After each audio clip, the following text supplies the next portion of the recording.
Siapa lagi kalau bukan Khairul Amin. Hey, what's up guys?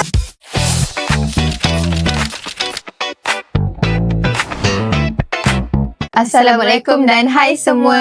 Saya Syah. Saya Nat. So, hari ni kita nak review background education seorang influencer yang terkenal di Malaysia. Hari ni kita nak sembang sikit pasal education journey seorang content creator ni yang ubah cara hidup dia jadi seorang yang sukses sekarang ni.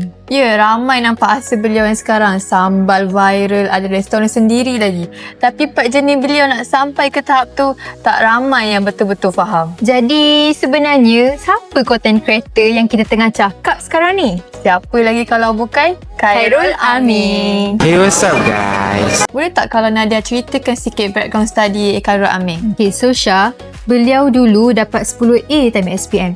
Tapi habis je SPM, beliau sambung lagi study dekat overseas. Tapi bukan kos kulinari, marketing pun bukan. Rupanya course engineering dekat US.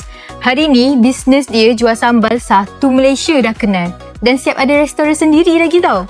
Ya, lepas saja konvo, beliau kerja sebagai jurutera kat Petronas dulu. Nampak macam jauh sangat kan dari dunia content creation?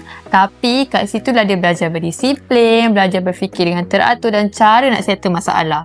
Semua tu jadi asas kuat untuk perjalanan beliau yang sekarang. Walaupun course yang dia belajar dulu tak relate pun dengan bisnes makanan yang beliau usahakan hari ni, tapi pendidikan dan pengalaman kerja beliau itulah yang sebenarnya membentuk cara beliau berfikir dengan lebih tersusun, berstrategi dan juga berdisiplin. Betul tu Nat, nilai sebenar pendidikan tu bukan pasal sijil atau result exam je tau. Tapi ianya ajar cara kita fikir, bagi asas yang kukuh dan berani ambil risiko.